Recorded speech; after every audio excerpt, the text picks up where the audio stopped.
Chapter 17. Second Objection. We must go with the flow. Nor need Christians move with their times, or compromise with their corrupt age. In fact, they must resist it, and if necessary, die. That is how they change the world. For instance, as they once resisted absorption of their church into the state, now they must resist separation of their church from the state. State and church must be distinct, but not separate.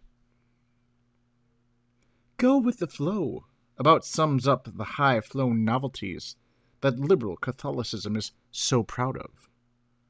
And why should we go with the flow, may I ask?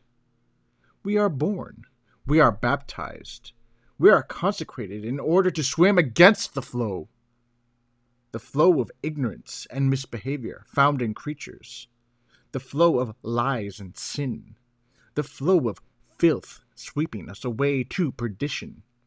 We must swim against it, and strive to make it run dry. We have no other business in this world. Our history is the story of the triumph of God by means of the truth, a truth backed by no human politicking to defend it from the world and its leaders. The pagans were liberal.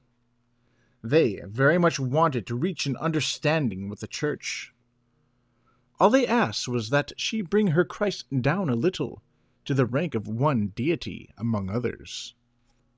Then Catholic worship would have been set free. Jesus would have been given temples just like Orpheus and Asclepius, and the pagans themselves would have worshipped him because of his manifestly superior philosophy. While negotiating this compromise, and in order to help it pass, the public power persecuted Christians at the urging of the philosophers, men of letters, Jews, astrologers, and apostates. It sometimes happened, in the outer provinces of the empire, that the persecution would snare an entire church in one fell swoop. The bishop, the clergy, the faithful, the children, and the new converts were all brought before the proconsul. Frequently, the proconsul besought them to let him acquit them. All he asked was for a gesture.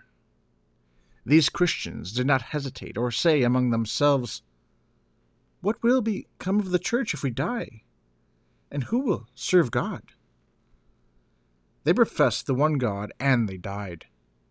That is how they made the sword fall from the hands of the executioner, how they wrested his weapons from the hands of the emperor, and snatched the human race from the edge of the abyss.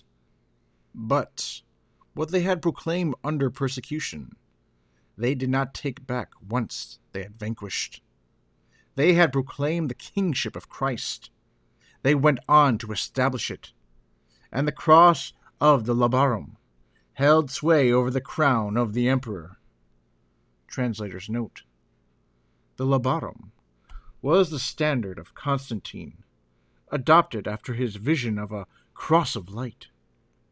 It is described by Eusebius in his Life of Constantine, I. 26, as a spear overlaid with gold, which with a transverse bar formed the figure of a cross. On the top of the whole was fixed a wreath of gold and precious stones, and within this the symbol of the Saviour's name, 2 letters indicating the name of Christ by means of the initial letters, the letter Chi intersecting the letter P at the center. A purple banner hung from the transverse bar with the Greek words Teutonica, in hoc signo vinces. End translator's note. He who fell, the great artisan of heresy, is called Satan, adversarius, the adversary of justice, of truth, of good. And what he proposes, we must not accept. just as he proposed long ago to absorb the church into the state. Now he proposes, for the same purpose, by similar means, making use of the same enemies and deceivers, alternately blandishing and threatening, to separate state and church.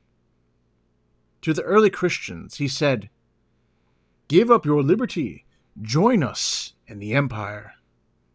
To us today he says, "Give up the empire, join us in liberty." Long ago it was, "Unite yourselves with us." Today it is, "Separate yourselves from us." Long ago he proposed a union that would have abased the church. Today, a separation that would abase society. Such a union was wrong then, because it would have been an absorption. Such a separation would be wrong today, because it would be a repudiation. The Church does not repudiate human society, and she does not wish to be repudiated by it. The Church did not lower her dignity. She will not abdicate her rights, which come down to her royal liberty. It is in the interest of the adversary, not of the Church or of Christian society, to take the cross away from the crown and the crown away from the cross.